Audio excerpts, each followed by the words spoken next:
2 minutinhos. Tá? Ontem eu estava recordando algo que aconteceu, não sei, acho que deve fazer mais de ano, tá? No dia que a gente estava assim no culto, na Lajado, no louvor, e aquele cântico toma o lugar. E quando a gente estava louvando, eu senti na verdade assim, porque a gente diz para Deus, né? Deus, toma o teu lugar, né? Na minha vida. Mas eu senti assim Deus falando para mim, não, tu, Normério, toma o teu lugar. Toma o teu lugar. Isso foi uma coisa muito forte, assim, que me acompanha quase todo dia, sabe? Normério, toma o teu lugar. Tem uma função, tem uma responsabilidade, tem um papel teu. Toma o teu lugar. E ontem eu estava pensando sobre isso também, né? E aí depois nós cantamos essa música. Toma o teu lugar. Eu senti vontade de compartilhar. Me encorajei agora que o Alessandro veio aqui para frente compartilhar. E eu queria transferir esse chamado, né, para todos nós aqui. 60. Bom, nós temos que tomar o nosso lugar. Nós vivemos num tempo em que o nosso lugar, a nossa posição, o nosso papel, ele está meio diluído, assim, está meio confuso. Mas há uma responsabilidade. Homens de Deus têm que saber o seu lugar. Nós temos que tomar essa posição, tomar o nosso lugar. Na sociedade, como foi colocado profissionalmente, assim, aquela posição de homens de Deus, né? No meu caso pessoal, foram situações assim mais... não vou entrar no compartilhar mais pessoal. Cada um, Deus fala no coração de cada um. Toma o teu lugar. Tem posições como pai, por exemplo, que eu não posso abrir mão. Não adianta eu pensar que o discipulador vai fazer o meu papel. Transferir a responsabilidade dos meus filhos para outras pessoas. Às vezes isso é uma coisa incômoda, né? E a gente pode viver essa situação. Daqui a pouco, não, tem alguém cuidando do meu filho. Tudo bem, tem discipulador, é breve. Não, eu tenho o meu papel. Toma o teu lugar. Na minha casa, algumas decisões, às vezes a gente... antigamente, acho que o primeiro retiro que eu participei, o preletor falou, no segundo, sei lá, ele falou sobre o varão renegado. Que é aquela síndrome de Adão, né? De se esconder de Deus, né? E assim, às vezes, a gente se esconde das nossas responsabilidades. São mesmo como marido, muitas vezes, né? Deu um problema ali com o vizinho, vai dar certo, a esposa vai lá e resolve lá, né? Daqui a pouco começa a te esconder de algumas situações. Não, toma o teu lugar, é tua responsabilidade, tem que defender a tua família, defender o teu patrimônio, defender os teus filhos, né? Isso o Luiz Henrique colocou ontem. Toma o teu lugar, o nome de Deus tem que tomar o seu lugar. E às vezes isso representa posições firmes que devem ser tomadas, né? E assim, várias circunstâncias aí, né, que a gente pode pensar sobre isso, né? Toma o teu lugar. É um desafio.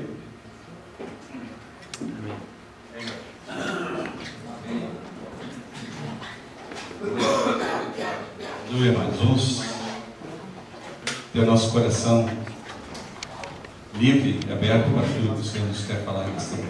Já tem falado, né? Aleluia. Vamos orar. Pai querido, eu quero ao Senhor pregar diante de Tio Jorge, a palavra que tens colocado no coração dele. O Espírito Santo tem liberdade para gerá-la e frutificá-la em nosso coração. Usa, Senhor, Tio Jorge, Senhor, seu testemunho, Pai, aquilo que tens dado a ele, certamente, o Senhor, para edificar nossas vidas. Em nome de Jesus. Amém. Amém. Aleluia, glória a Deus. Foi mais difícil pregar aqui, mas no final, né, do retiro, porque o nível está altinho, né? Então, não dá para fazer feio, tem que ficar no nível. Agora ficou mais alto. Sim, falar mais alto. Foi subindo? Alto, tá bem alto. Já tá bem alto, Jorge. Esse retiro tá bom, o nível tá bom, as ministrações não são teóricas, elas vão bem direitinho na parte prática, né? Então isso que realmente cada um de nós espera, né? Uma ministração que ela seja prática, que ela vá realmente mexer onde ela precisa mexer na vida diária, né?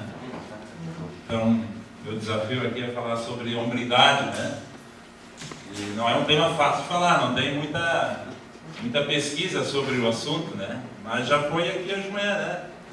Salmo 37, são 40 versículos que falam, né, do homem que confia no Senhor, né? Do homem que vai e faz, né? Espera no Senhor, se agrada do Senhor, né? Não se compara com os ímpios. Aqui o Alessandro. Eu confundo às vezes os nomes, os dois nomes. Falou de Sadraque, Mesaque e Abednego, né? Esses caras foram hombres, né? Homens, hombridade, né? Encararam uma situação complicada, né? Mas Deus honrou essa hombridade deles, essa capacidade de tomar decisões na hora certa, né? E da forma certa. A lucidez para fazer a coisa certa na hora certa. A Normélia falou de tomar o lugar. Realmente o homem de Deus, ele precisa tomar o lugar dele. Não adianta passar para outros a bola, né? Tem coisas que é para nós, que é para mim, que é para ti, né? Que é para os solteiros, que é para os casados. E precisa, é conosco mesmo, é comigo mesmo, é contigo mesmo, né? Diga assim, é comigo mesmo. É comigo mesmo. Agora diga a pessoa do lado, é contigo mesmo. É contigo mesmo, rapaz.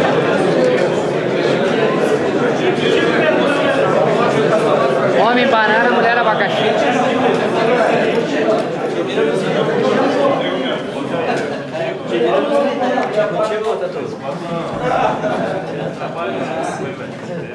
Vamos passar a bola, né? Tem tempo aqui até 10h30? Vou tentar 10h30 já. Eu vejo que eu vou ter 15 para 11, às 11. Esse assunto, hombridade, é sinônimo do cristianismo. Às vezes a gente pensa, porque a gente herdou algumas coisas, como o pastor Armando falou ontem, que vem na nossa cabeça, e às vezes vem da cabeça dos nossos pais, dos nossos avós, que é uma coisa assim que não é a real, não é aquilo que Deus quer. Tipo assim, que as coisas de Deus são para mulher, para criança. Eu vou direto ao assunto, vou falar direto, né? Que vem na cabecinha ali, está ali plantadinho já há anos. A gente pensa, não, isso aqui não é para mim, é para a mulher, para as crianças, né? Ler a Bíblia, orar, as coisas espirituais. Muitas vezes o homem se esquiva, né? Espere que não seja a realidade de nenhum de nós. Se esquiva e pensa, não, é para outro, né? Mas o cristianismo em si, ele é sinônimo de hombridade, né?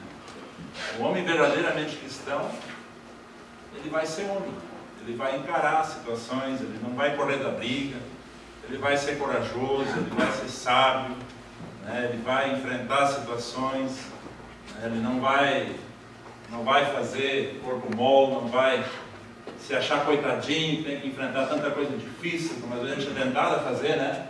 Ah, porque tudo sobrou para mim, né? Por que todo mundo passou a bola para mim, né? Para eu decidir. E o homem de Deus mesmo, ele vai ter essa humildade, né? Ele precisa desenvolver isso. Então eu quero abrir um texto que está em 1 Reis 2, 1. É melhor assim, né? Para pôr na frente, né? 1 Reis 1, aliás, 1 Reis 2, verso 1 e 2, onde Davi fala ao seu filho Salomão na transferência do trono, né? 1 Reis 2.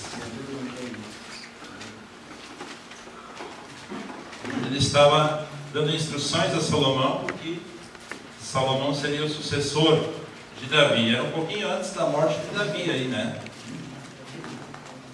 Diz assim: aproximando-se os dias da morte de Davi, deu ele ordens a Salomão, seu filho, dizendo: eu vou pelo caminho de todos os mortais.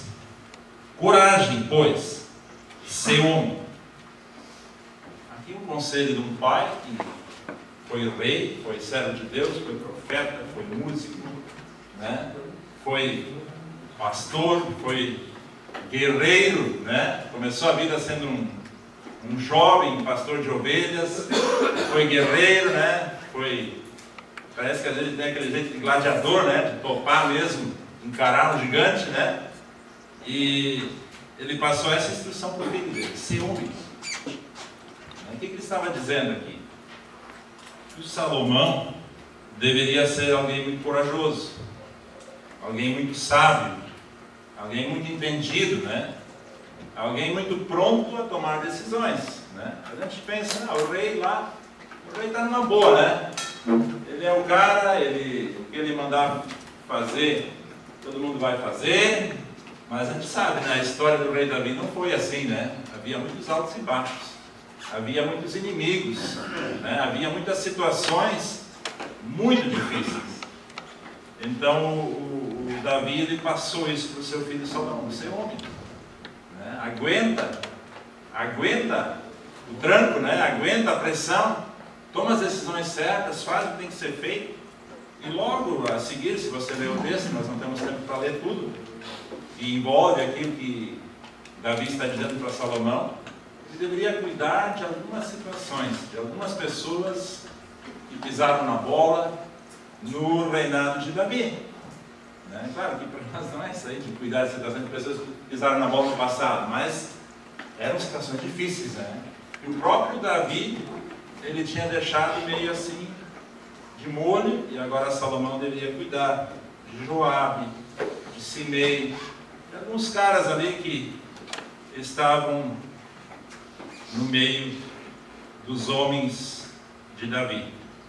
Enfim, então essa hombridade. Mas eu vou dar uma pincelada assim, já que seria a parte final da ministração. São 3 partes dessa pregação, mas eu quero falar um pouquinho da parte final, porque ali a gente consegue captar onde está realmente a fonte da verdadeira hombridade. A fonte da verdadeira hombridade é Cristo, né? Eu fico lendo os evangelhos e eu fico admirando a hombridade do Senhor Jesus, né?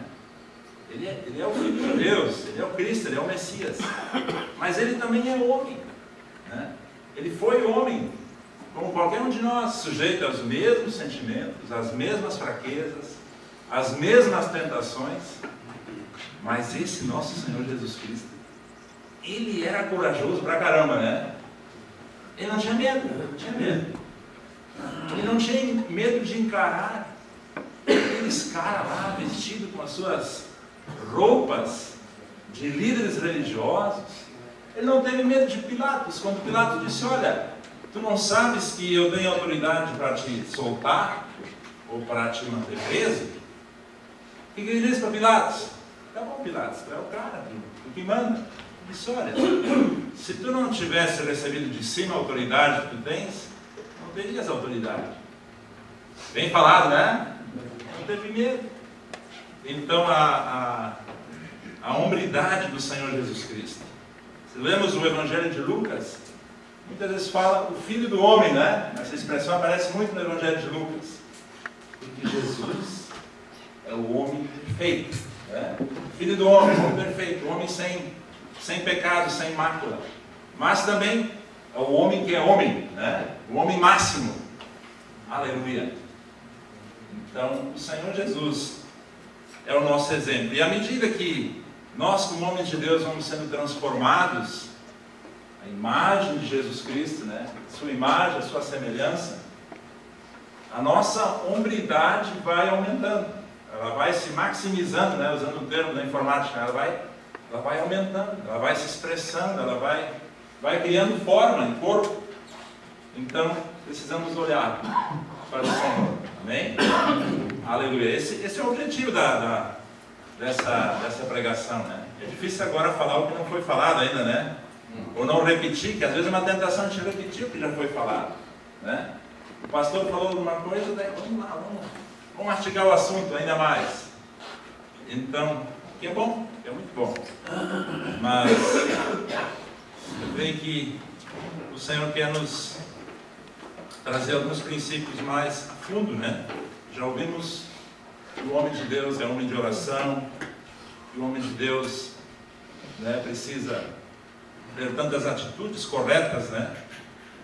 E eu creio que para isso nós precisamos voltar um pouquinho lá para o princípio da criação, né? Jesus, quando ele foi indagado a respeito de casamento, de divórcio, né?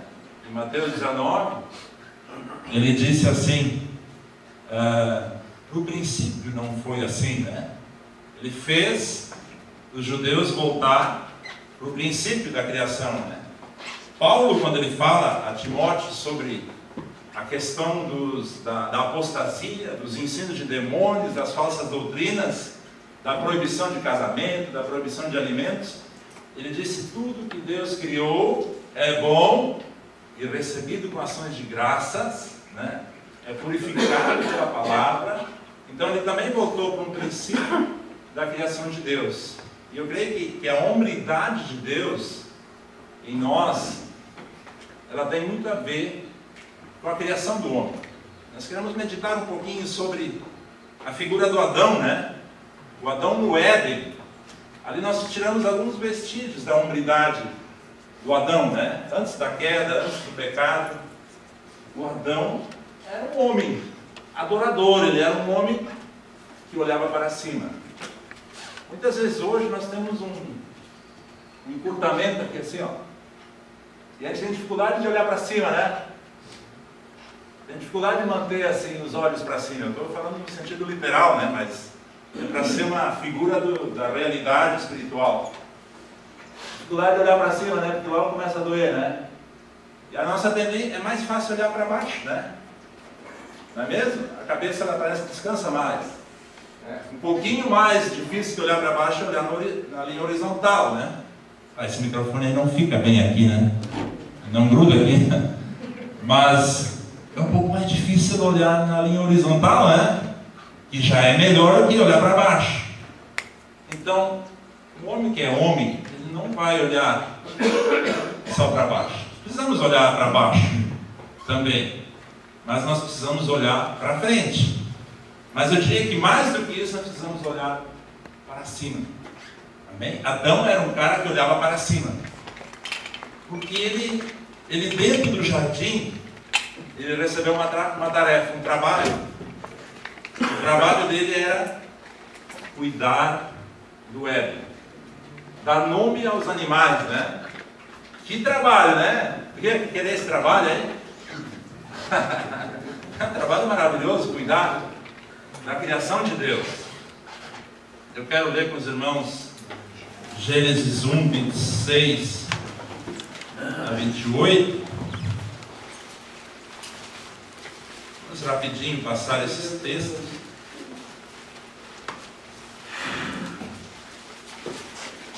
É bom lembrar assim que o Gênesis, ele é uma revelação do passado a Moisés, né?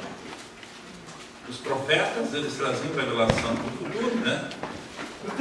Ao povo de Israel.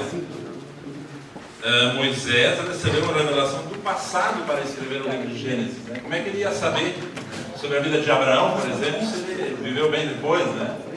Como é que ele ia saber como foi a criação, se ele não estava ali, nem na época de Adão, né? Nem de Caim, nem de Abel.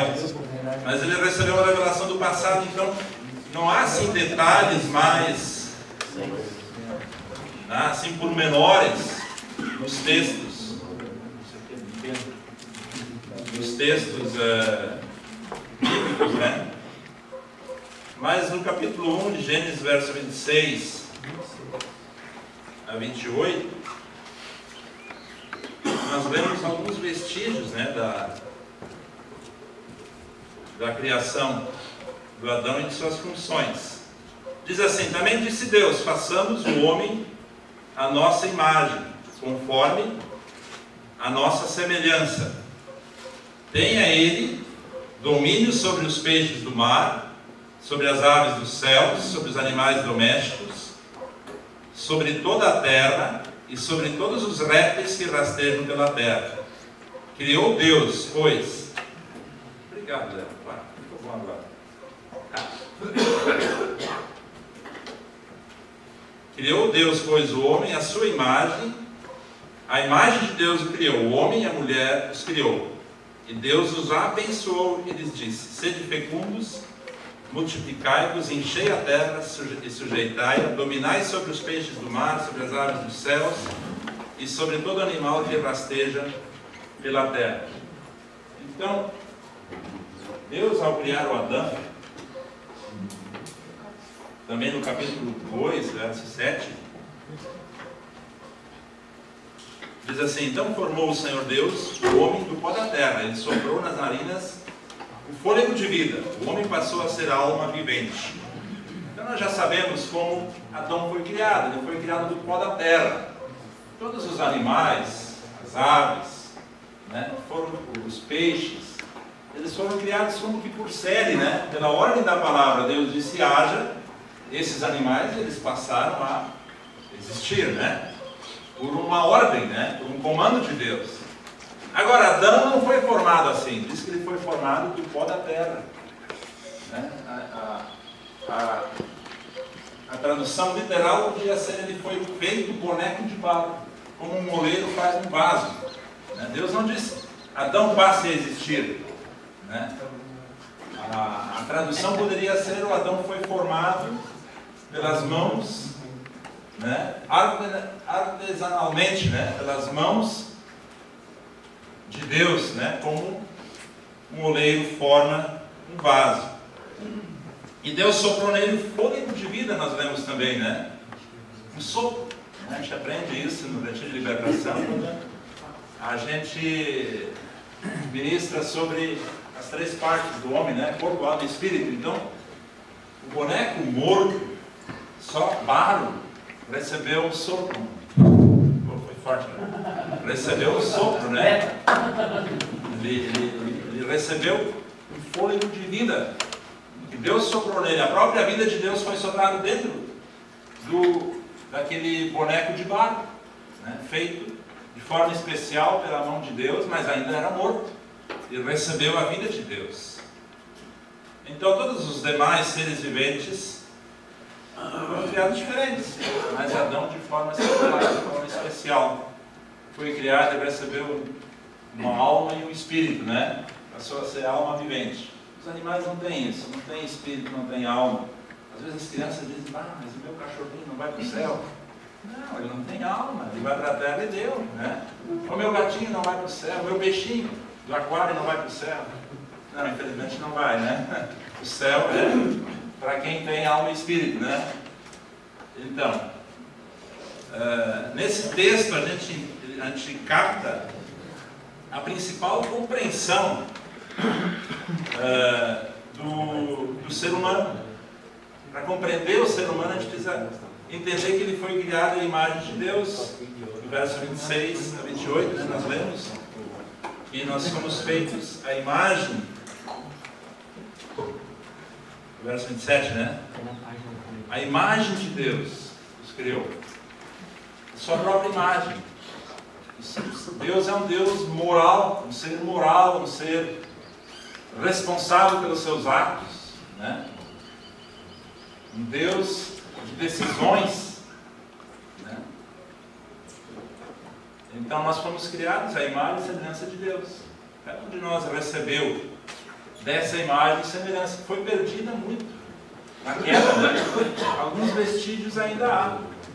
Na sociedade aí fora, ainda há algumas pessoas que têm vestígios da semelhança de Deus, com a responsabilidade pelos seus atos, né? Por serem pessoas que zelam por uma moralidade boa, né? Então ainda há vestígios. Mas eu creio que na casa de Deus precisam estar aqueles homens de Deus que têm a imagem e semelhança de Deus. Amém? Essa característica do ser de Deus, de responsabilidade, que Deus tem, né? Então, a imagem de Deus, a imagem de Cristo é o fundamento da verdadeira hombridade. Se alguém quer ser homem, olha para quem o criou, olha para cima, né?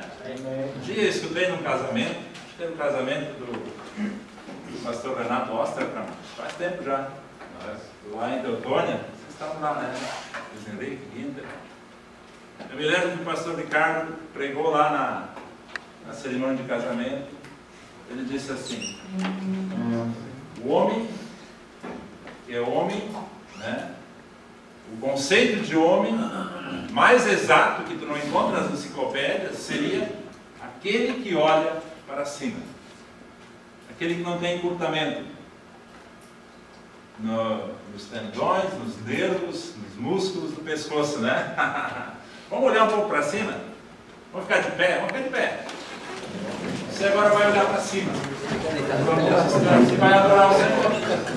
Essa é a principal função de Adão. Nós vamos chegar logo nesse ponto logo. Olha para cima agora, Deus. Pode fechar os olhos, pode deixar aberto. Comece a elogiar Deus. Comece a admirar Deus.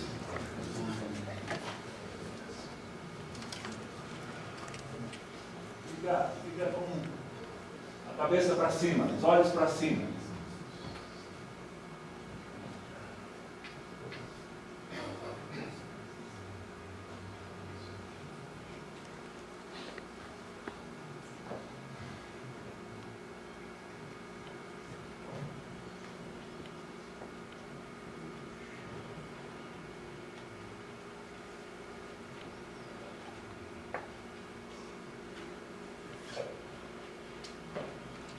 Agora você começa a dizer frases, todo mundo dizendo frases de admiração, de louvor ao Senhor.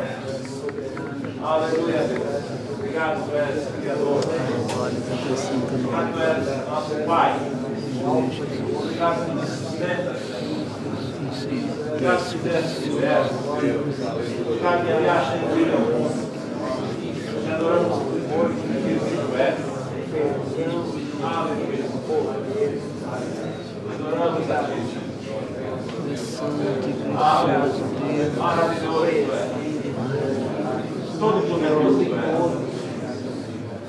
Aleluia.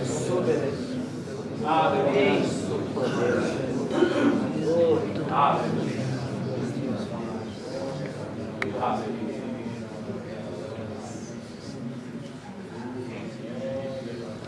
Amém, irmãos? É bom, né? É bom? Olhar para cima? Amém. Vamos sentar. Vamos pensar que já tem nenhuma atividade física, já tem nenhuma, né? Aleluia. Vamos olhar para cima. Adão, ele tinha uma função no Éden, né? Começando por dar nome aos animais. Ele deveria olhar para cima ao apreciar a criação de Deus. Ele deveria estar olhando para cima. Quando ele olhava os animais, que nome vou dar, por exemplo, para a arara? A arara não tinha nome de arara antes, né? Estou falando isso porque essa semana nós estamos no zoológico com as crianças. Aí entramos num túnel, num viveiro que é um túnel. E as araras estão ali, né? Eu fico imaginando, às vezes, como Adão fazia no Éden, né? As cores, né? A maravilha da arara é as cores, eu acho, pelo menos, né? Não é o milho que ela come, não é né? Então Adão viu a arara, mas que nome vou dar para esse animal? As cores desse bicho ali são raras na criação, né? Daí ele fez assim, arara! Mas foi assim que ele achou o nome da arara, né? Essa brincadeirinha, né? Essa vergonha. O Adão olhou para cima e disse, Deus, só tu pode fazer alguém como a arara, porque ela é arara mesmo, né? Né? O Adão, ele recebeu uma incumbência, ele viu o leão, né? Ele viu o leão, né? Ele pensa, que nome vou dar para esse cara aí, né? forte. Pensou, bom, formiga aqui não vai dar, né? Esse cara ele deu o nome, né? Aquele cara forte, né? Aí ele viu um elefante, né? Um elefante, que gigante, né? Deu um nome parecido, né? Elefante. Então, o Adão tinha essa função, ele tinha que estar sempre olhando para o Criador, elogiando o Criador, né? Dentro do Éden, relacionando a criação com o Criador, escolher os nomes, cuidar da administração do jardim dessa forma. O macaco, O macaco, né? o macaco é meu. Como é que ele achou o nome do macaco, né? Acho que ele viu o macaco lá, correndo por cima dos galhos, pendurando no cipó. Joga carne.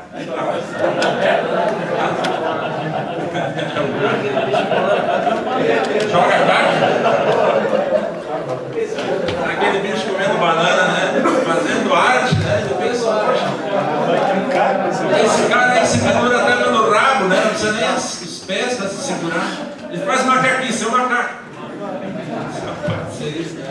Estou brincando agora, né? A macaquice surgiu antes do macaco. Macaquice surgiu antes do macaco. Então, o Adão ele tinha uma função de admirador da criação. Alguém disse que o principal trabalho de Adão era adorar o Senhor. Adorar a Deus. Vendo a criação. E hoje ainda nós temos esse vestígio na nossa vida, que você viaja, você vê aquelas montanhas, você pensa, pô, Deus fez dessa forma, Ele fez um detalhe na natureza, né? Você vai àqueles cânions ali em Tambezinho, em Cambará do Sul, não dá para ir ali sem louvar o Senhor, sem adorar o Senhor por aquela arte na natureza, né? Aqueles desenhos, aquelas coisas que os cientistas dizem, não, isso foi a natureza que fez, foi a erosão, foi uns 3, 4, 5 milhões de anos, que ninguém sabe se foi criado há tanto tempo, né? Não, foi o dedo de Deus, né? E nós temos esses vestígios na nossa vida, onde nós vemos a criação de Deus e nós admiramos o Criador pelo que Ele criou, né? Pela sua criatividade, pelo seu poder, né? De criar as coisas. Então, Adão era alguém que deveria reconhecer o tempo todo a criatividade de Deus. Aleluia. Então, ele era alguém que estava sempre olhando para cima. Ele tinha uma comunhão intensa com Deus, uma comunhão profunda com o Senhor. Glória a Deus. E depois de um dia inteiro de trabalho, na viração do dia, lá pelas 6 da tarde, ele ainda estava disposto, não estava cansado, né? Aí ele ia dar uma volta com Deus no jardim, né? Para ter um papo, né? Dar uma caminhada, né? Que coisa maravilhosa. Muitas coisas são a nossa imaginação, né? Porque Gênesis não tem muito detalhe. Às vezes um versículo fala de muitos anos, né? De décadas, ou às vezes até de séculos, dentro do mesmo versículo.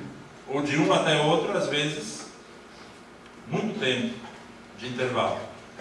Então nós devemos olhar para cima. E a Bíblia diz, olhai firmemente para o autor, consumador da vossa fé. Né? Olhar para cima. Né? Pensar nas coisas lá do alto, não as que são aqui da terra. Então sempre esse olhar para cima, né? Admirando o Senhor, o Criador. Mas no mesmo texto fala da imagem de Deus, né? No Adão.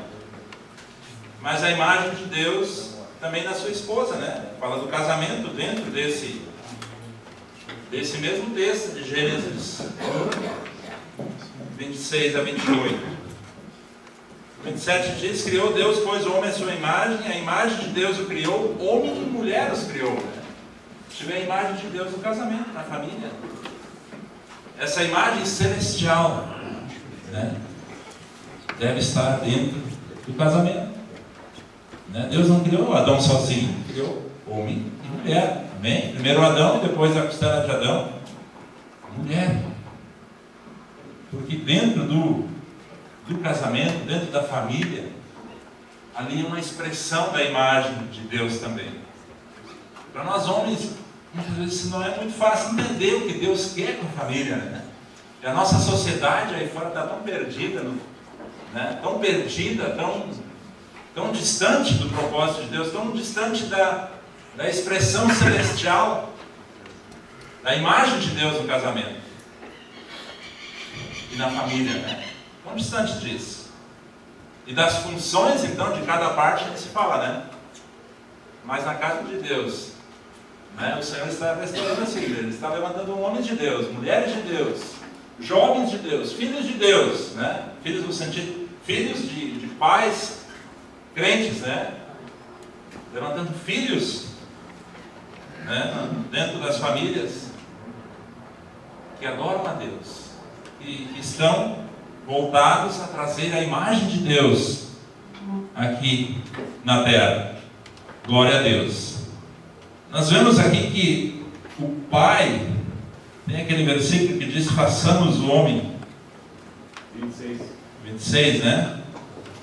Façamos o homem a nossa imagem, conforme a nossa semelhança. A expressão está no plural, façamos nós, né? Não é façamos eu. Deus falando, Deus Pai, Filho e Espírito Santo. A Trindade está aqui criando o homem e a mulher. A comunidade do céu, né? Pai, Filho e Espírito Santo vivem em comunidade, né? É um Deus só, mas três pessoas diferentes, distintas. Agora, o casamento, a família é para representar o próprio céu, a própria comunidade do céu aqui na terra. Amém? As pessoas, ao olhar para a minha casa, para a minha família, meu relacionamento com a esposa, eles devem ver a comunidade do céu. Amém? Amém. A ver com o Pai e o Filho e o Espírito Santo são um, são unidos, estão no mesmo propósito, né? Na mesma direção. Assim também, ao olhar de fora para dentro de uma família cristã, espera-se ver essa expressão de unidade, de mesmo propósito. Alguns não captam isso bem, né? Porque não é fácil captar isso, mas essa é a vontade de Deus, a imagem de Deus, e por isso nós precisamos olhar para cima, olhar para o Criador, né? Ser a imagem dele e trazer essa imagem para dentro da nossa casa. Alguns já entregaram os pontos, e às vezes até cristãos já entregaram os pontos. Pensam, não vou lutar mais, deixa correr, deixa andar, não funcionou como eu queria. Já se acovardaram, né? De cuidar da sua família, de cuidar da sua esposa, né? Já pararam de lutar. O homem que é homem, que tem hombridade, ele vai lutar. Amém? Não é isso que nós falamos no início? Se você é homem mesmo, você vai lutar pela sua família, vai lutar pela sua esposa, vai lutar pelos seus filhos. Não vai deixar as coisas andar solta ao léu, como a Mary nos falou. Vai tomar as decisões que precisam ser tomadas. Vai vir pressão? Pode vir pressão. Vai ser difícil? Com certeza. Muitas decisões são difíceis. Alguns já deixaram os filhos escolher o que querem ser. É claro que você vai deixar os filhos escolher a profissão que eles querem, né? Mas lembre-se, a cultura judaica nem isso permitia. Não digo que nós temos que voltar para a cultura judaica, mas os judeus, eles preparavam os filhos desde pequenos para ter uma profissão e ajudavam eles, e os filhos não chegavam lá aos 20 anos e não sabiam o que fazer na vida, né? Eles já davam uma direção, desde pequenos eles oravam já a Deus, qual é a profissão para esse filho? Por isso os judeus são no mundo todo, mas são bem-sucedidos. Não depende de ninguém, né? Então, mas eu me refiro então, se essa parte nos parece meio forte demais, a gente definir o que um filho vai querer ser como profissional, né? Mas nas coisas morais, né? O estilo de vida que vão levar, alguns pais, não. Meu filho, quando ele for adulto, ele vai decidir o que quer ser. Que coisa triste isso, né? Isso é passar bola, né? Está passando para o filho, que nem tem maturidade para escolher as coisas muitas vezes. às vezes um adolescente, as amizades do adolescente. Vou contar uma experiência que eu passei com a nossa filha. Nem era adolescente ainda, 2 anos atrás, ela tinha 12 anos, 11 para 12. E no colégio onde ela estuda, chegou uma menina na virada do ano, né? De um ano para o outro, durante o período de férias, veio uma coleguinha nova, né? Uma família que veio lá de Santa Catarina e vieram morar em Lajeado. E essa menina chegou na sala de aula e a minha filha ficou com pena dela, não tinha amigas, não tinha ninguém e tal, né? E se aproximou dela, né? Obedecendo até aquilo que ele dizia, olha, se tem lá alguém meio de lado, às vezes chega e, né, te aproxima. Obrigado. Te aproxima. Estão me ouvindo quando eu falo assim? Sim. Eu vou deixar do lado. Ah, por causa da gravação, né? Isso aí. Então, ela se aproximou dessa menina, né? E fez amizade com ela. Mas essa amizade, ela foi para um beco. Sabe o que é amizade de beco? Amizade fechada, colada, né? Amizade boa, mas a gente tem que reparar que as amizades coladas nunca dão certo. Elas vão até um certo ponto e de repente estouram. Aí não tem mais amizade nenhuma, só que não tem com nenhuma outra pessoa também, né? Porque se isolou, né? E isso estava acontecendo com a nossa filha, né? E a gente comentava, mas o que vamos fazer? O que vamos fazer? E ela dizia, não, mas ela é minha melhor amiga, com as outras não dá certo e tal. Mas foi por uma situação muito difícil. Na hora de fazer trabalho em grupo, em dupla, sempre eram as duas, né? Não entrava nenhuma outra criança na amizade. E no fim ainda sobrava o trabalho para minha filha fazer. A outra só assinava, né? Aí não deu mais. E um dia até a Roseli, no telefone, falou para a mãe dela sobre isso e tal. Tinha combinado um trabalho, enfim, a outra menina não ia poder ir, a Gabriela era para fazer.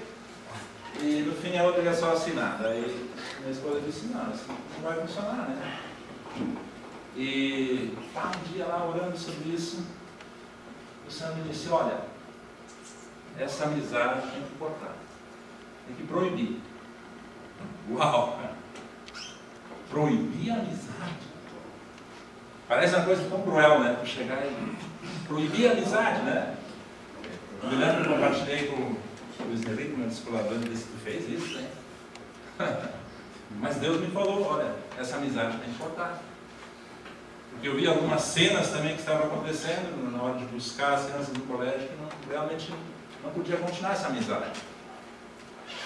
E depois daquela palavra do Senhor, eu cheguei para minha filha e disse, olha, essa amizade, a gente tem conversado sobre isso, e Deus me mostrou que essa amizade não está sendo bom para ti, não está dando certo, não está sendo bom, nem para os estudos, nem assim para a vida pessoal. E a outra menina questionava a fé da minha filha, né? Questionava, mas tu não pode nada, não pode isso, não pode aquilo, né? E estava sendo um conflito para minha filha, né? Aquilo foi difícil quando eu cheguei para ela e disse, Deus me falou que tem que cortar essa amizade.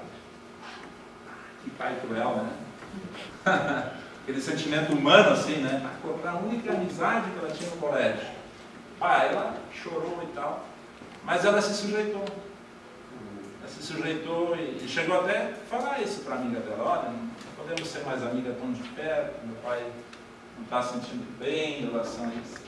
Só que daí a outra menina virou inimiga da minha filha. Porque, né, houve ali um corte, né, um impedimento para continuar assim, né, aí virou inimiga, né. Minha filha ficou isolada, não teve outras amigas. A gente dizia dela, mas aquelas coleguinhas que vinham lá no início, desde o pré, estudando juntas, todas elas ficaram de lá, tem que voltar, tem como estar ali, conversar com elas e tal. Olha, foi um processo difícil. Mas para encurtar a história, no fim do ano, a menina foi embora de muda, de volta lá para Santa Catarina, os pais tinham se separado. Então, mas graças a Deus, o Senhor livrou a minha filha dessa situação. Mas foi uma decisão nada fácil. Nada fácil. Muito diferente do que os pais de fora da igreja tomariam, ou os pais que não se preocupam tanto com o que está acontecendo com os filhos, né? Então, um pai e uma mãe devem estar preocupados com aquilo que está acontecendo com os filhos. Os aqui têm filhos, você tem solteiros, tem homens casados há pouco tempo que não têm filhos, mas o que está acontecendo com os teus filhos? Sabe o que está se passando com o teu filho? Qual é a prova que ele vai ter na semana que vem no colégio? Está sabendo? O homem que é homem vai estar atento, né? O que está acontecendo com a tua esposa? Como é que está o casamento? Né? O que está acontecendo com ela? O que ela está vivendo no momento? Qual é a pressão que ela está passando? Muitos homens, ó, não estão nem ligando. Não estão nem aí, né? Como se diz. A verdadeira hombridade vai se caracterizar em responsabilidade, em ser responsável, em cuidar da família, cuidar dos filhos, cuidar da esposa, saber o que está acontecendo, a vida como um lugar, né, que Pedro fala. O que está se passando no coração da esposa? Os solteiros ainda não tem, né? Eles vão chegar lá, estão se preparando. Como está ela? Está se preparando aí. E rápido, né? São tantas as situações que envolvem a vida hoje de uma família, né? O homem vai estar atento. O homem vai estar elogiando. O homem que é homem vai elogiar a esposa. Olha, que comida boa nós temos aí na mesa hoje. Por vezes uma mulher reclamou que o homem elogiava a comida, mas não elogiava quem fez a comida. Ah, mas que feijão bem bom. Onde comprou esse feijão? A esposa querendo ouvir. Mas como tu comprou esse feijão que é tão bom? Ela falava, ele pedia onde ela comprou. Ó, para parar, né? E se pergunta lá depois, na hora de ir no mercado e comprar de novo do mesmo feijão. Era hora de elogiar. Ah, mas que sobremesa boa. Quem te deu a receita? Ah, tudo bem quem deu a receita. Mas foi ela que fez, né? Elogio. Como está linda hoje. E mais além para os que são casados, os jovens, os solteiros, espera isso, espera por isso, né? Na hora certa. Como está linda hoje. E elogios mais profundos, Mas mais isso dá para íntimos. falar. Tem homem que acha que mulher é que nem robô, né? E sobrevive a tudo, né? O homem que é homem, ele vai cuidar da sua esposa, vai querer saber porque ela é mais frágil, como ela não está dizendo. Ele já disse que ela é a parte mais frágil, mais emocional, que precisa do cuidado do homem, que tem uma estrutura, uma composição diferente, né? Cuidar dela, né? Amém? O homem sai gritando, tem que ser assim e tal. Não. Precisa de diálogo, de conversa. A parte afetiva, né? Tão importante. Isso vale para qualquer idade de homem casado. Alguém de 70 anos pode dizer, não, isso era lá quando eu tinha lá nos 30 anos. Não. Você que já é avô, investe no relacionamento com a sua esposa, né? Porque às vezes, eu noto assim que às vezes os homens de idade e as mulheres de idade se sentem muito sós. Mas essa solidão não é porque não tem muitos amigos fora. Entre eles tem uma solidão, uma distância, né? E precisa ser aproximado de novo. E o homem tem muita responsabilidade nisso, de trazer isso para mais perto. A conversa, o diálogo, né? O interesse, mostrar interesse pela esposa, né? Isso aí, a tendência, onde foi falado, né? A tendência do homem, depois de uma certa idade, ficar meio reclamão, né? Por quê? Ele começa a ver as suas limitações, né? Nem ontem no futebol ali, ele vê os outros jogar bola, mas ele pensa, mas se eu jogar bola agora, como é que eu vou pregar depois, né? Como é que eu vou encarar uma pregação com as pernas doendo, né? O corpo doendo, e assim por diante, os limites da idade, as limitações vindo. Isso leva, às vezes, o homem a ficar assim, meio triste, meio frustrado, né? Ele transfere isso, muito fácil. E às vezes até se sente com pena de si mesmo, agora dá o direito de reclamar. Mas não é isso, sabe? Sabe viver cada fase da nossa vida, amém? Aleluia. Estou me demorando muito nessa parte aqui, né? Só mais que já vi o relógio que me avisou, né? Tem que me puxar agora, né? Muitas vezes as mulheres precisam assumir cargos de liderança na sociedade, na família, na igreja, porque os homens não o fazem. E os homens estão ficando para trás. Né? Infelizmente, né? Porque os homens não desenvolvem a sua hombridade, não crescem como homens para ocupar essas funções. Uma coisa interessante que aconteceu naquela igreja da Coreia, a maior igreja do cristianismo atualmente, né? Já era muitos anos atrás, a maior, a igreja ali do David Yong-cho. Quando começou essa obra, esse trabalho lá, em 1960 por aí, os homens não queriam liderar células. A sogra de Paul Yong-cho, então, com esse nome, ela foi o braço direito dele, né? Nós lemos aquele livro, Crescimento da Igreja e Grupos Familiares, né? Amarelinho, aquele. Tem uns feixezinhos de trigo na frente, né? Ele conta isso que os homens não fizeram, porque a Coreia tinha sido destruída pelo Japão. E os homens só queriam trabalhar, só queriam construir, né? E as mulheres encararam a liderança de célula. Mais tarde, sim, os homens caiu a ficha, né? Acordaram e assumiram também o trabalho de serem líderes. Mas eu noto que hoje, ainda muitas vezes, as mulheres não obedecem em alguns aspectos da liderança nos homens. Estão lá na frente. Mesmo dentro da igreja, né? Reunião de oração, por exemplo, sempre tem mais mulheres que homens. E às vezes até são elas as que mais oram, né? Tem mais facilidade, mais entrega à vida de oração. Né? Então, vamos nos puxar como homens. A crise na sociedade é grande. Outro dia, né? Não fico olhando a TV, mas liguei a TV ali no período da Copa do Mundo.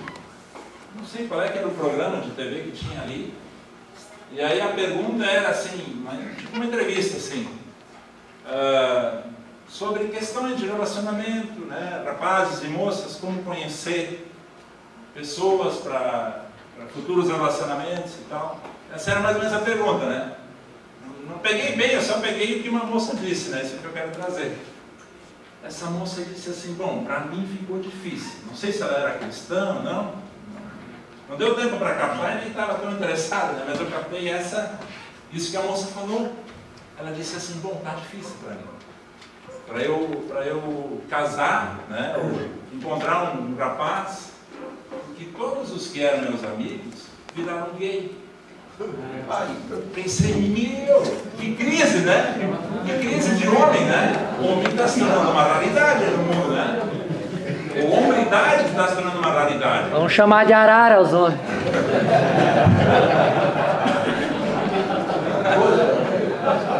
Eu pensei assim, bom, essa moça falou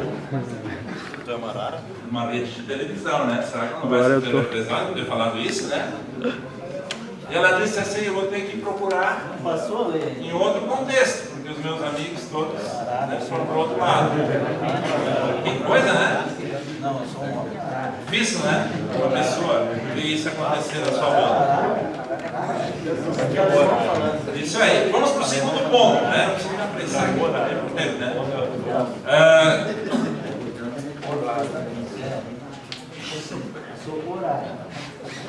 O primeiro ponto é a verdadeira hombridade antes do pecado, nós já falamos. O segundo é uma falsa visão de hombridade. Isso entrou com a queda. Por quê? Logo depois da queda de Adão e Eva, depois do pecado, né, eles foram expulsos do Éden, e nós vimos ali a história de Caim e Abel. Abel foi morto por Caim, mas ele foi uma figura tão importante, porque ele era uma pessoa ainda focado em se achegar a Deus, em se aproximar de Deus, tanto que ele trouxe um sacrifício de sangue, né? Ele não trouxe fruto da terra como Caim, mas ele trouxe um sacrifício de sangue, dando a entender, né, que ele tinha ainda no coração aquele desejo de estar próximo de Deus e de trazer alguma forma de expiação para tirá-lo daquela condição longe de Deus que lhe foi legada por Adão e Eva. Mas, enfim, ele foi morto por Caim. Agora o Caim, Deus falou com ele 2 vezes. Antes dele matar o Abel, nós não podemos ler os versículos todos. Depois vocês leem em casa, né? Esse negócio de ler em casa não funciona, né? Acaba não lendo mesmo, né? Ele falou com ele, baixou o sarrafo, né? Baixou o livro? Ah, então, tá bom. Oi? Vamos levantar, né? Tarefa. Ah, mas tarefa? Tá, leia em casa. O texto, vamos ver aqui o texto. Qual é o texto? Gênesis 3, verso 9 a 10. É curtinho ler agora, né? Esse é rapidinho, né? Melhor ler agora para garantir, né? Vamos ler agora para garantir. Isso. 3, 9 a 10. E chamou o Senhor Deus o homem e lhe perguntou: onde estás? Ele respondeu: ouvi a tua voz no jardim, e porque estava nu tive medo e me escondi. Então aqui, o Adão se escondeu. O cara que tinha antes aquela comunhão de adorar, depois do pecado se escondeu de Deus. Ele se afastou, né? Que contraste bem grande, né? De antes da queda e depois. Parece que o pecado, ele enfraqueceu tremendamente a parte espiritual no homem. Enquanto que os desejos físicos, eu acho que continuaram quase iguais. Interesse por comida, né? Adão não parou de comer. Interesse por comida.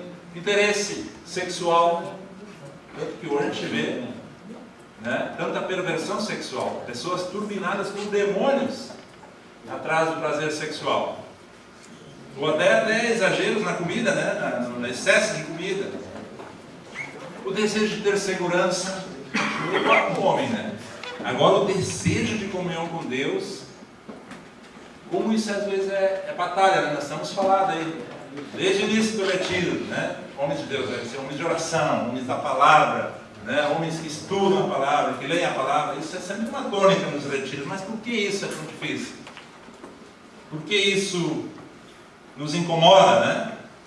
E não se torna algo fácil para nós? Justamente porque o pecado enfraqueceu no homem essa característica espiritual de olhar para cima, de querer as coisas de Deus de uma forma tão intensa. E parece que Adão tinha isso tão forte, talvez mais forte do que o desejo de comida, o de adorar o Senhor, de olhar para o Senhor, de ser a imagem dele. Então, no fundo do nosso coração, às vezes, eu vou falar uma coisa, talvez alguns não vão entender bem, depois eu falo lá fora, pode vir falar comigo. Às vezes, na hora que a gente vai orar, parece que é perda de tempo. Quantos já viram esse filme? Você levanta a mão. Parece que tu pensa: poxa, mas tem tanta coisa para fazer, agora eu vou ficar aí 15 minutos orando. Parece um filme, né? Parece aquele desejo por comida. Na hora de comer, a gente não sente isso aí, né? A gente sai, né? Já vai pegando, já vai comendo, né? Não precisa ficar, vai logo, né? Aí os outros já foram. Os outros já foram, então vai sobrar. Você perdeu o sorteio. Na hora da oração vem esses pensamentos. A natureza humana caída, ela reclama. Parece que nós precisamos agir em vez de orar. Não é mesmo? Esse pensamento nos vem, é algo da natureza humana que está lá dentro. Oração parece inatividade, parece ficar ali Né? E essa, às vezes, é a razão porque a gente deixa de orar. Ou não dá resultado. Eu já cheguei a pensar em algumas situações, já orei muitas vezes, bom, não deu resultado. Então eu tenho duas opções: pensar assim, não vou orar mais, ou vou pensar, vou orar mais ainda. Então aí entra a humildade, né? Você vai orar mais ainda ou você vai deixar de orar? Você tem a escolha, né? Você tem capacidade de decidir ou deixa a coisa andar como está andando? Muitas vezes é assim, parece que não dá resultado, mas é a velha natureza lá dentro reclamando e querendo nos convencer de que não é para nós, é para os outros, é para o pastor, é para o célula, é para o discipulador. Para mim não é. Ou é para as mulheres, não é para os homens, como também alguns falam, né? Uma vez chegou um irmãozinho e disse, bom, esse negócio de orar de manhã antes de ir para o trabalho, eu deixo para minha mulher fazer. Pode parar, né?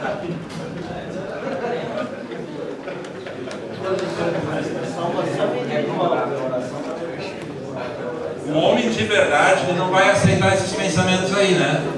O homem que é homem, o homem que tem hombridade, ele vai fazer morrer essa natureza. Ele vai dizer, não, estou morto para esse pensamento aí, né? Morto, já era, já foi, já deu para ti.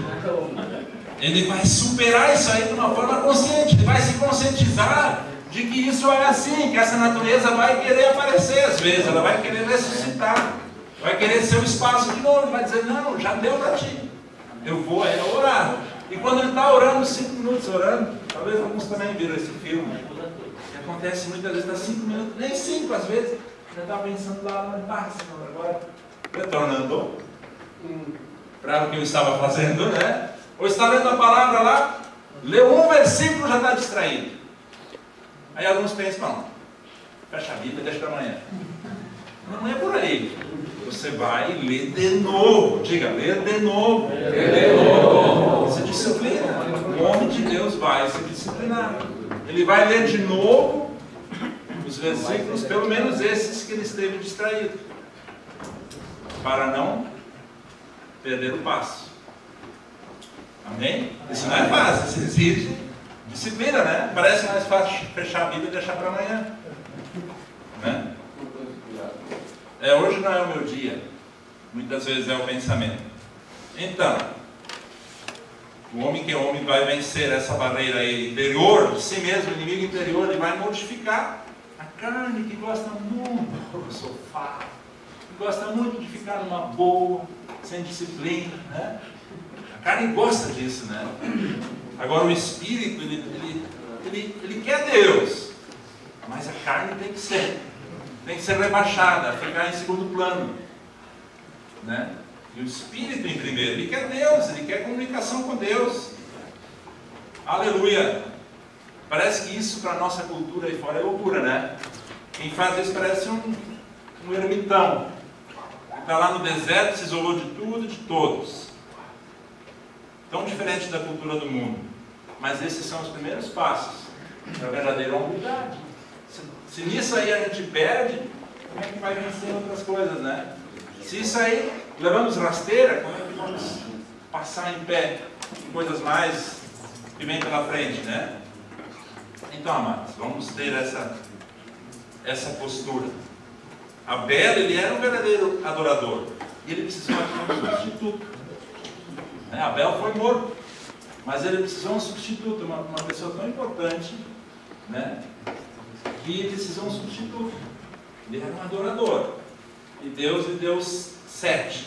E da linhagem de 7, né? Você vê ali o Enos, né? O primeiro de 7, filho de 7, diz ali, e passou-se a invocar de novo o nome do Senhor. Amém? Com Enos, né?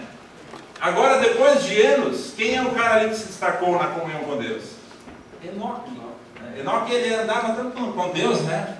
Eu acho que o Enoque andava o tempo todo com Deus, né? E uma hora Deus disse, não, esse cara não pode mais estar no mundo, ele tem que estar no céu, né? Está fazendo falta no céu.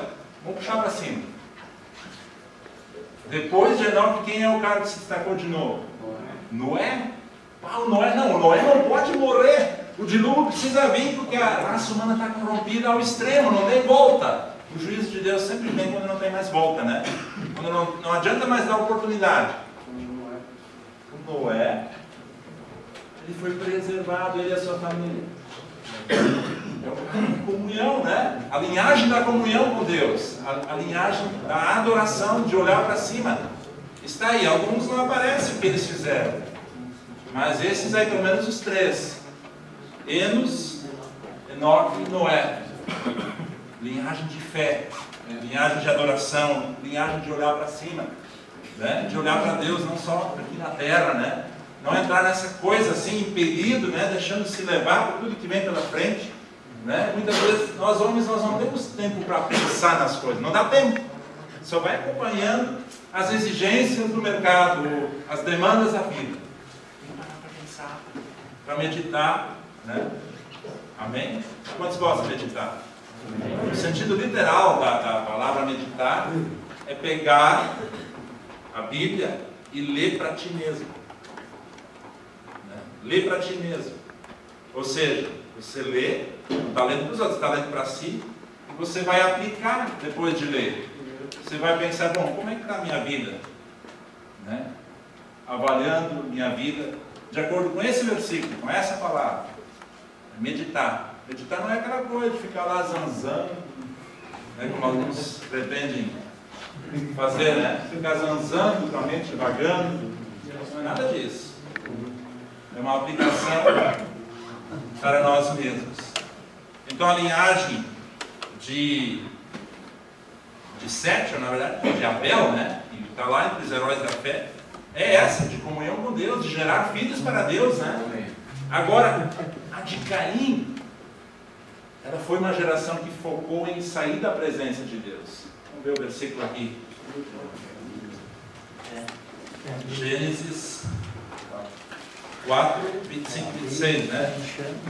O Caim, ele saiu da presença de Deus. Tornou Adão a coabitar com sua mulher, verso 25, né? E ela deu à luz um filho, quem pôs o nome de Sete, porque disse ela: Deus me concedeu outro descendente em lugar de Abel, que Caim matou. A Sete nasceu-lhe também um filho, ao qual pôs o nome de Enos. Daí se começou a invocar o nome do Senhor. Mais adiante, um versículo onde fala ali sobre Caim, 4:16, né? Retirou-se Caim da presença do Senhor. Isso mesmo. Pode ler aí, Luiz Henrique.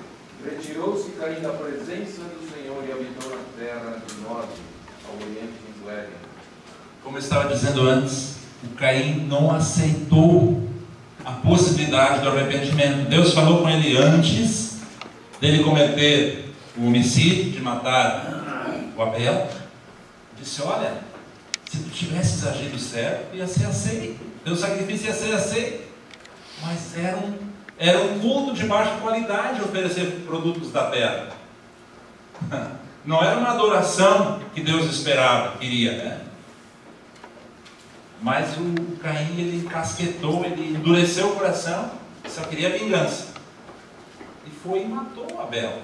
Mesmo depois, isso eu fico admirado com a misericórdia de Deus, né? A misericórdia de Deus, ela triunfa tanto sobre o juízo que às vezes a gente não entende direito. Já era suficiente para Caim não ter mais chance, mas Deus falou com ele e disse: onde está o Abel? E o Caim: mas o que eu tenho a ver com Abel? Não sou o guardador dele? Deus deu uma nova oportunidade para o Abel se arrepender. Mas ele preferiu sair da presença de Deus. 4:16, né? O resultado da sua atitude, se afastar. E a gente, estudando a descendência de Caim, a gente vê que esses caras, né, eles foram os grandes inventores, né? O próprio Caim, ele inventou uma cidade, né? Até ali não se tem registro de cidade, né? Adão não inventou cidade, Caim inventou uma cidade. Cidade é coisa boa, né? Foi inventado por Caim. Cara, né? Aí você vai adiante, né? Tem uma turma ali que veio depois dele, os grandes inventores da época, né? O que eles inventaram tudo? Lameque, ele inventou a poligamia. Que inventor, né? Teve um outro lá que inventou as tendas. Inventou a criação de gado. O outro lá inventou instrumentos musicais. Descendente de Caim. E o outro inventou a metalurgia. Tudo coisa boa, né? Só que isso não ajudou eles a se aproximar de Deus. E essa geração toda, né? Essa linhagem aí de Caim pereceu de luto. Foi preservada a linhagem de Abel, né? Com seu substituto Sete, né? Então aqui está o que eu chamo de falsa humildade. Fazer coisas, fazer coisas, fazer coisas. Parece que o homem da nossa geração, que é homem que aparece, é o cara que faz coisas o tempo todo, né? Só faz coisas, né? Mas que não adora a Deus, que não tem tempo para Deus, que não olha para cima. E começa de manhã cedo. Parece que se não fizer 10 coisas, ou 20 ou 30 por dia, ele não se sente satisfeito. Eu era um pouco assim. Um dia eu falei para o Henrique, poxa, preciso fazer alguma coisa com as mãos que aparece, né? Se eu não fizer nada que aparece, eu não me sinto bem. Aleluia, você está me livrando disso, né? Mas precisa fazer coisas mesmo. Não estou dizendo que é para relaxar e se jogar no canto, né? E não fazer nada, né? Mas cada um precisa ter um momento para olhar para cima. Para ser um adorador. Eu não sei que tem esses caras aí. A geração, a descendência de Caim, que tinha uma falsa humildade. Fazer coisas. Eles eram os caras. Não é assim aí fora, os grandes inventores. Não são os caras, né? Graças a Deus pelas invenções. Ajudam a humanidade. Mas nenhuma invenção até hoje melhorou a comunhão de alguém com Deus. Infelizmente. Não melhorou, né? E quando isso não acontece, não melhora a sociedade. É verdade. Não melhora o coração das pessoas, né? O melhor que seja o coração do homem. Mas eu quero falar um pouquinho sobre o último ponto, então, como eu já mencionei antes, né? A verdadeira hombridade é seguir Jesus. Ali está o segredo. Ser a imagem de Deus como Adão era antes do pecado. Quer ser homem? Você quer ser homem? Eu quero ser homem? Eu quero. Você quer? Amém. Vamos seguir Jesus. O seu modelo. A sua atitude, né? Ele era demais, né? Ele é demais. Diga, Jesus é demais. Ele é o meu máximo. Ele é o meu modelo. Eu sigo Jesus. Essa religião é nova, né? Algumas pessoas dizem, eu sigo Jesus. Elas perguntam, que religião você tem? Eu sigo Jesus. Ah, essa é nova. Não, essa é tão antiga quanto a humildade. Seguir Jesus, seguir o Pai, modelo, a imagem de Deus. O cristianismo mesmo é humildade pura, né? Amém. Aleluia! John Wesley disse, deem-me ser homens que aborrecem o pecado e temem a Deus, eu vou transtornar o mundo, né? Transtornou mesmo. Os apóstolos, quando eles chegaram nas cidades, as pessoas diziam, chegaram aqui os que têm transtornado o mundo. Uau! Aleluia! Verdadeiros homens, corajosos, valentes, não temiam a perseguição, não temiam os maus falatórios a respeito deles, continuavam fazendo o que tinha que fazer. Aleluia! E Jesus era assim também. Ele era o modelo deles e é o nosso modelo. Glória a Deus. Eu fico admirado com a habilidade de Jesus, como eu já disse antes. A sua coragem, a sua comunhão com Deus. Estava lá com as multidões. Sabe, o pregador ele gosta das multidões. Ele tem a multidão na sua frente. Jesus tinha multidão na sua frente. Mas uma certa hora ele disse ao pessoal, agora deu. Eu tenho uma conversa com meu pai. Passava a noite orando lá. Né? Martinho Lutero, o reformador, um dia perguntaram para ele, como Martinho Lutero? Ele disse que tem 2 horas de oração por dia. Como é que tu fazes naquele dia que tem muita atividade, muitas pregações? Né? Aí ele disse assim, bom, nesses dias eu oro 4 horas para poder fazer tudo o que eu preciso fazer. E dá-se a entender que daí ele levantava antes também, né? Para orar essas 4 horas. Não recolhia o barco, né? Ele não tinha muita coisa para fazer, buscava mais força em Deus. Os apóstolos, quando surgiu aquele primeiro problema na igreja, né? Às vezes surge um problema na igreja, a gente não sabe o que fazer. Os apóstolos, o primeiro problema ali entre os irmãos foi a reclamação das viúvas helenistas, né? Olha, está faltando comida na nossa mesa, ninguém está dando atenção. Chegaram para Pedro, para João, olha, tem que ser feita uma coisa. O que os apóstolos falaram? Bom, então nós vamos deixar nossas coisas aqui, vamos parar de ler, de pregar a palavra, vamos parar de orar e vamos lá na casa de cada uma das viúvas botar o pão na mesa. Foi isso que fizeram? Não. Eles escolheram os diáconos, Atos 6, né? Eles não deixaram de fazer o que eles estavam fazendo, né? Eles não foram como Caim, a geração de Caim, que foram lá, vamos fazer. Não, eles continuaram fazendo, mas tiveram a sabedoria de, então, delegar para outros o que precisava ser feito. E a paz voltou, né? Terminou a reclamação. Então, Jesus, ele foi tão tranquilo, né? Não tinha estresse para ele, né? Cara, e a agenda cheia sempre, né? O seu amor para as pessoas. O homem que é homem, ele vai saber amar. Até os inimigos, até os que perseguem, né? As suas obras, tremendas obras, o seu poder.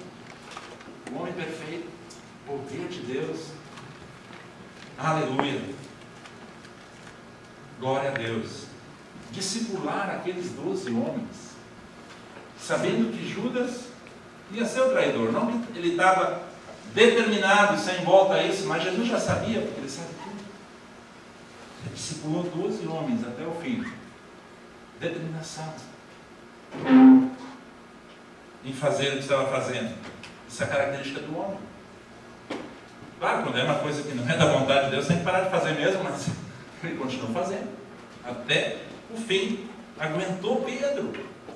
Digo aguentar no bom sentido, porque Pedro, ele negou, ele não foi até o final e dizer: eu sou de Jesus, estou disposto a morrer por ele ou com ele. A pureza de Jesus, sabe? A gente fala sobre, a gente instrui as pessoas, a gente ensina elas como fugir da imoralidade, como fugir do vício da pornografia, né? A pornografia é uma coisa terrível, ela envenena, né? Alguém disse que ela é o veneno da alma, ela azeda a alma, ela estraga a alma, né? Porque a alma não quer mais Deus, só quer aquelas imagens, né? A gente falou, já foi falado várias vezes nesse retiro sobre isso. Mas a pornografia é uma negação da humanidade. O homem que se nega a ser homem, ele vai entrar nessa. O verdadeiro homem, ele vai se posicionar, ele não vai querer, ele vai rejeitar, né? É a qualidade do homem, a pureza, né? Ele não vai querer, ele vai rejeitar. Amém. Porque, incrível que pareça, algumas pessoas, mesmo que se você fala, olha, faz isso, não clica mais aquele botão, desliga o computador, alguns pegam e quebram o computador, e ainda assim não se livra da pornografia. Às vezes não adianta, tem que ser lá dentro. A decisão, o homem que é homem consegue tomar a decisão certa, né? E mantê-la, né? Amém. Então, deixa o Senhor mexer. Ou deixemos o Senhor mexer nas nossas decisões. Né? O homem que é homem vai. Eu estou falando do título de vários livros, né? Tem Homem que é Homem, né? Tem esse livro, né? Tem A Batalha de Todo Homem. Então, vamos ser essas pessoas tão firmes, tão fortes. Já mencionei Hebreus 12, 2, né? Olhar para cima, para o autor e consumador da fé. Efésios 4, 13. Já tinha finalizado, né? Mas vamos ler, ligeirinho. Pode ser tranquilo? Depois do almoço, Maurinha? Depois da administração do Guilherme. Obrigado, Guilherme. Estou no finalzinho mesmo. Tá? Finzinho dele. Efésios. Tá bom, não vou Efésios 4:13. É o último versículo, tá, galera? 4:13. O último Efésios 4:13. último versículo Até é que- Apocalipse 21. todos cheguemos à unidade da fé e do pleno conhecimento do Filho de Deus, a perfeita varonilidade, a medida da estatura da plenitude de Cristo. Amém. Varonilidade é a qualidade do varão, né? A firmeza, a decisão, a força, a coragem, né? Sabe que a Bíblia, ela pega muitas vezes a vida, ela fala da vida cristã, se referindo à vida militar, à vida atlética, à vida agrícola, que exige muita disciplina, né? E não pode ser de qualquer jeito. Se você não se disciplinar, você perde o passo, perde o andamento, né? O militar, se um dia ele rateou e deixou a farda um pouco amassada, já deu, né? Já arrumou problema, né? O atleta, se um dia ele pensar assim, como hoje eu não vou dar tanto de mim, né? Tem essa competição pela frente, né? Tem a Copa do Mundo, tem um jogo contra a Alemanha, né? Mas hoje eu vou, sem polêmica, né? Sem comentário, hoje eu vou, né? Vou entrar mais light, né? Não vai dar, daí não vai dar, vai estragar tudo. O agricultor, o trabalhador da roça, se ele pensar, bom, acho que não vai dar, não poder pôr esse ano, vou mais light, vou plantar um pouquinho e tal. O que ele vai colher? Vai colher pouquinho, se é que vai colher. Então a disciplina acompanha o homem, né? E o ensino bíblico, quando ele está nessa disciplina, o homem espiritual ele vai se disciplinar, ele vai vencer essas coisas, ele precisa vencer essas coisas, né? Para se tornar um homem de verdade. Ele vai se negar à pornografia, ele vai se negar às coisas que não prestam, né? Que não edificam, né? Isso é tremendo. Amém. Não vai se acovardar, então. Aleluia, né? Glória a Deus. Vamos ficar de pé. Vamos orar. Quantos estão prontos para desenvolver sua hombridade?